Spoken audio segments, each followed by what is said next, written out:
Hello, Fredak here. Fred ACC, all one word. Alrighty, Saturday, February the 1st, about 4:30 p.m. East Coast time. Closing in on 5 p.m. Today, we're going to talk about options. Once again, this is not financial advice. These are only the ideas swirling around in Fredak's head. What I have professed on many of my different postings is you listen to what goes on around you, you filter through one ear. If it doesn't make any sense, out the other ear. No gain, no lost. Nothing gained, nothing lost. But if you cull something that might be worthwhile, worth listening to, you might come away with a little more knowledge. Knowledge is power. And I am very open-minded to differing opinions, but I'm going to share some of mine from a lifetime of running around the block chasing after money. Money is not everything. First up, I'd like to thank you all for being here. So if you have the opportunity to subscribe, you can look at my different postings, different types of prognosticating, whether it's sports wagering, casino, stock market, generational wealth, how to change your life. Changing your life starts financially within yourself, doing your homework. Can't rely on Fredak or anybody else. Whatever they tell you they're selling, do your homework. You have a functioning brain. Brain cells are all connected. As an adult, you're watching this and saying, interesting. So today I'm going to delve into options, my belief on options. Some of this is a little bit outdated because I've been removed from the financial markets for a solid 25, 30 years. But back in the heyday, I had a little bit of a knowledge about it. Everybody else knows everything. Fredak is always of the thought that I don't know anything. I'm just trying to learn a little bit of something every day. So, the word of caution is do your homework, do your research, check things out, even with Fredak. Good advice. So, options dealing with the stock market. When you're purchasing an option, you can buy a put or a call. The put means you can put the stock to the person or the contract that you purchased to someone out there at that certain price. Pretty much in the big picture of it, the best way for me to kind of explain it to the somewhat new person to the option world is like this. Options are the ability for the small-time player to rent somebody else's stock. You're renting their stock for a certain amount of time period, hoping for the stock to either go up in price if it's a call, or to go down if it's a put. You're going to put it to them at a certain price. The lower that it drops, the more money that you're making. Options usually are time sensitive. Usually I think it's the third Friday of each month or certain months for the options contracts. There's a lot of money in wheeling and dealing in options, both from the purchaser's side and the person who's renting and the person who's writing the options. Okay, so when it comes to options, I try to use analogies to try to transpose the ideas from my head over into your head. My feeling is that the person who purchases options, you're renting somebody else's stock for a certain time period. Because of the time period, as time goes by, it's decaying. It's a decaying wager, gamble, whatever you might use the word for it, but that's kind of what it really is that you're investing, gambling, wagering. If you're buying an option on a certain stock, like an Amazon or an IBM, you're looking, if it's the call, you're looking for it to rise above the strike price. If it's a put, you're looking for it to drop. On the other side of that trade, there is somebody who's writing the option. They're renting their stock to you, and they're pocketing the premium, the amount that you're paying to purchase the contract. The contracts, I believe, are one contract would control 100 shares of whatever stock that it might be. The best way for me to transpose the idea into your mind about options is that, in my opinion, the small-time person that doesn't have the wherewithal, financial well-being to purchase 100 shares of Amazon stock or Nvidia or Tesla. You're going to rent somebody else's 100 shares, one contract, and it's going to be for a much cheaper amount of money than it would be to purchase 100 shares of Tesla. Let's just go with Tesla at $409 a share. You're going to have to lay down, have a certain amount of equity in your account to purchase that. Much cheaper way to do it would be to rent somebody else's stock, but you're paying pretty decently, a pretty handsome premium for the ability to rent their stock for short term, whether it's a couple of days, couple of weeks, month and a half, 2.5 months, 3.5 months. There's all different strike prices with different dates on them.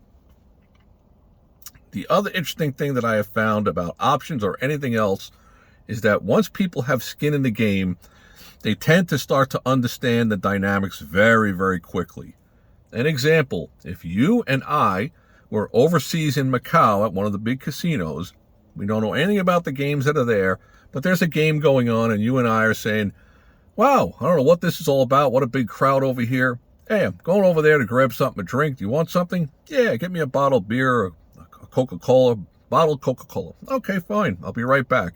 I come back 10, 12 minutes later, and I see you over there. Come on, triple chickens. Come on, triple chickens. I'll be like, hey, what's going on? I got triple chickens. If this comes in, I'm going to win a lot of money. Once you start to put your own ducats in, your own quid, your own skin in the game, we all tend to learn how the game is played very, very quickly. So going back to the options, the people that are renting the stock short-term time frame and paying a premium for it, I view it like this. When you go to one of the big casinos in Las Vegas, you have the house and you have the players. The house has an advantage, a built-in mathematical statistical advantage. The players are giving up a certain amount of mathematical statistical advantage to come inside there and look at all the glittering lights and partake within their games. Now, most of the games are set up in a certain way that the player has a decent chance to come away with a windfall of money. If not, why would anybody walk in the front door and put down their hard-earned money? If there was like no chance, nobody won, you'd be like, I'm not wasting my time with that. With all that being said, when it comes to the options, reverting back over to what you're doing with the options, the people who buy, purchase, rent the stock, buy the contract, the put or the call, you're paying a premium for it. You're kind of like the everyday person walking in the front door off of the street at the Caesars Palace, one of the big name casinos out in Las Vegas. The person who's writing the contract, who's pocketing the premium, they're in a very good situation because they're gaining the premium. And if the stock runs and runs up big, they might lose out on what would have been a certain amount of profit that they would have made, which is going to go to the person who purchased the contract. The purchaser of the contract is going to acquire the bulk of the gains. What I've seen from options contracts is that you're not playing to like make 10, 20% on your money. You're in it to try to hit the grand slam home run. What do I mean by that? If you buy something and you invest, let's say $400, you're looking for it to go up to like $4,000. And fortunately or unfortunately, every once in a while, when someone plays the options and they hit something pretty big, they're going to turn around and be that much more induced to play some more of them. They're going to be like, well, I made a killing on that one. I'm going to do it again. And it very well may happen. Another strategy with options is that there are people out there that they just watch the amount of contracts that are out on a certain stock with a certain time frame, whether it's the February ones or the March ones or the Aprils or the Mays. Let's just say, let's go with Tesla. You're looking at the prices of those and how many are out there. There are people that just watch those statistical numbers, and if they see a huge surge in the amount of contracts on the, let's say the calls to the upside are being purchased, that person might turn around and say, you know, there's a big, it's like an anomaly. It's like out of whack. They're jumping on this thing strongly. I'm going to get on board there too and buy 5 contracts. So they'll play the surge, the volume surge. They're going with the herd. Somebody knows something somewhere. Might be true, might not be true. Who knows? But back to the analogy about the options. The person who's playing them,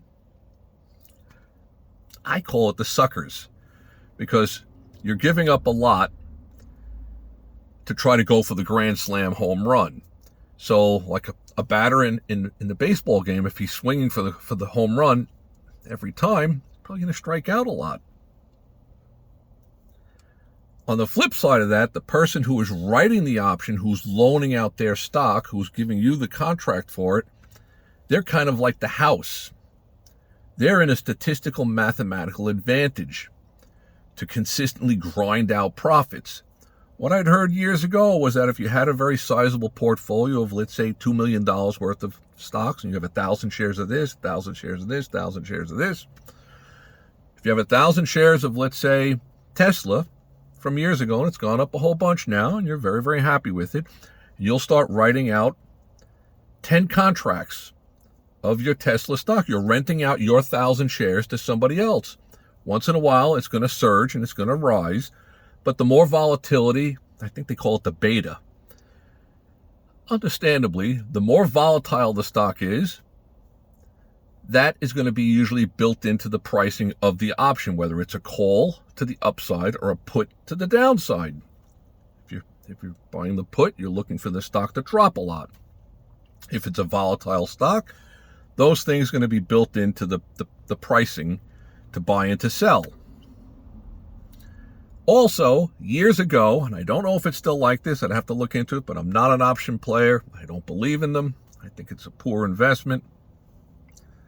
But for the person who hits the grand slam home runs, fantastic. Nothing wrong with it. They used to trade in 5-cent increments. So understandably, this is an important key of knowledge is power. It's an understanding level. If the option for a certain stock, let's say Tesla, on the strike price right now it's $409, and they're selling ones, they'll have ones at a strike price of $410, $420, $430, $440.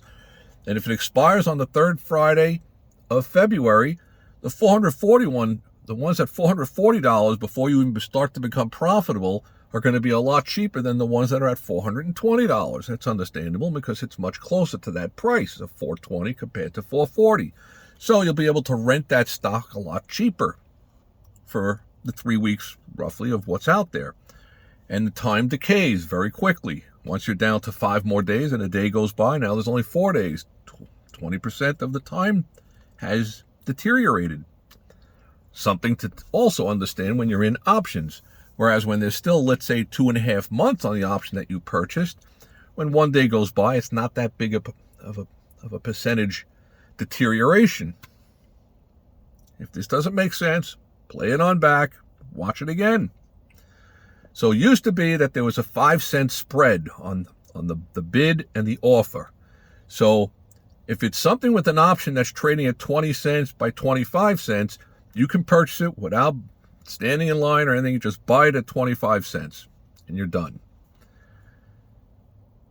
If you want to try to purchase it, you could put in a purchase at 20 cents and you're in line there waiting. The old school way was that the big money houses were protected. They were allowed to step right in front of you and fill their option orders before yours would be filled constantly. So the only way you were going to be purchasing that option at 20 cents for each share of the contract. So on one contract, it would be 20 cents times 100 is going to be $20. So you're paying $20 for each contract. So at 20 cents, pretty much the only way you ended up owning it was if the bid price had gone down to 15 cents with 20 cents offered. So with a 5-cent slippage in between of the buy price and the sell price, compare that to something that's a little closer to the strike price.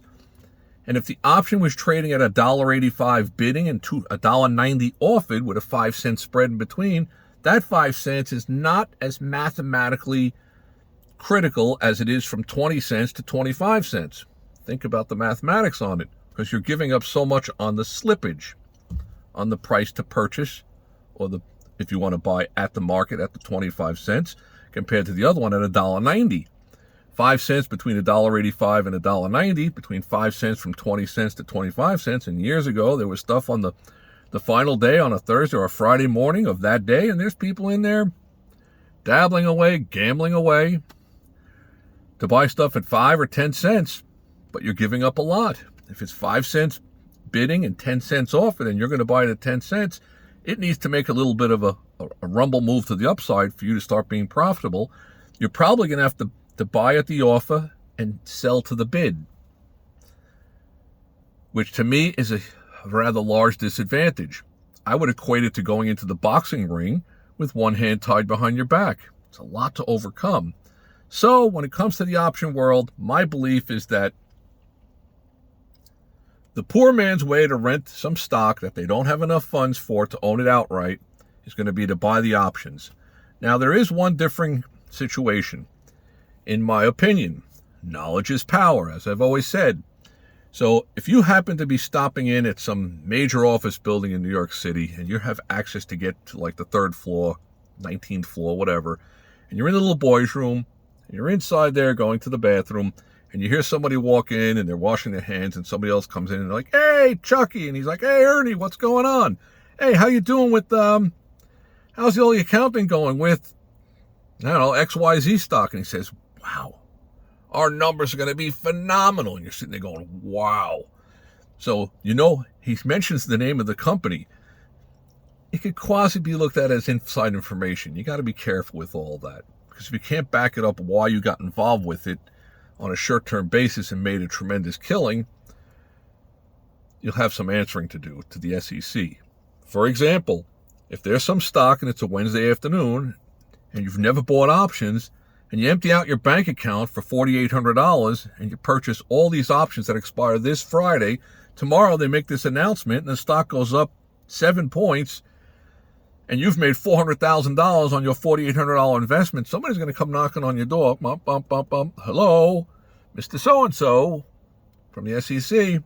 We'd like for you to explain to us why or how it is that you knew, for a guy that never buys options, you loaded up on these calls. They surged by almost 800% or 1,800%.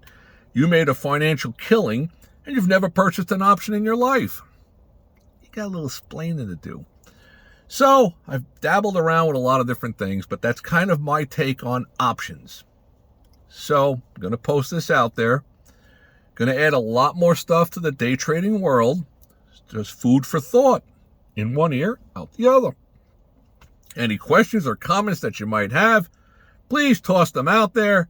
Subscribe to Fredak, because when we start the day trading streaming, it's going to be very, very knowledgeable and very, very interesting. A lot of my thinking is to try to save you the amount of time for the learning curve. Learning curve could be 1.5 years, 2.5 years, 3 years. We can shorten that to 2-3 months. That moves you that much more forward. It is a tough game. I will elaborate on that in the near future. All of it is, because when you're playing with real money, it's a tough game. But the XRP Generational Wealth that I have just posted out there, Turning Point XRP, October 22nd, when I spoke about generational wealth, firmly believe in that. I still think we're looking at some upside potentials from here. Could be very, very huge. I think the U.S. government is in financial crisis, and I think the president is aware of it from the movements that I'm seeing, which makes me that much more positive on where I think the upside is for XRP. Alrighty, I'd like to thank you all for being here. Please subscribe. Any comments you have, really do enjoy them. Leave them on down below. Fredak here, all one word. Look at my past postings. Interesting stuff. May all your days be winning ones.